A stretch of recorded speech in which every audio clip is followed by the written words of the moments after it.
Hello అండి, welcomes to Vani's world. పర్ఫెక్ట్‌గా 2 గుడ్ల దోస ఎలా వేయాలో మీకు చూపిస్తారండి. దోస పిండిని ఇలాగ వేసిన తర్వాత ఇదండి 2 గుడ్లని ఇలాగ బీట్ చేసుకున్న తర్వాత ఇది కడప కారం అండి. ఇందులోకి కొద్దిగా ఎండుమిరపకాయలు, తర్వాత ఒక ఆనియను, కొద్దిగా చింతపండు, ఉప్పు వేసి గ్రైండ్ చేశాననమాట. ఇలాగ దోస పైన అప్లై చేసి కొద్దిగా నూనెనో లేదా నెయ్యినో అప్లై చేసి ఇదండి ఈ విధంగా స్ప్రెడ్ చేసి 2 వైపులా బాగా కాల్చామంటే పర్ఫెక్ట్‌గా 2 గుడ్ల దోస తయారవుతదండి.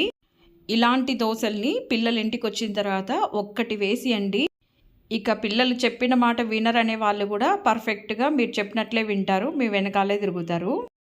ఇక నేను చెప్పినట్లుగా చేసి చూడండి. మాట వినకపోతే నాకు కామెంట్ సెక్షన్‌లో తెలియజేయండి. ఇలాంటి మరిన్ని మంచి మంచి రెసిపీల కోసం మన ఛానల్‌ని వెంటనే సబ్స్క్రైబ్ చేసుకోండి. ఈ దోసని పల్లీ చట్నీతో తింటే సూపర్‌గా ఉంటది.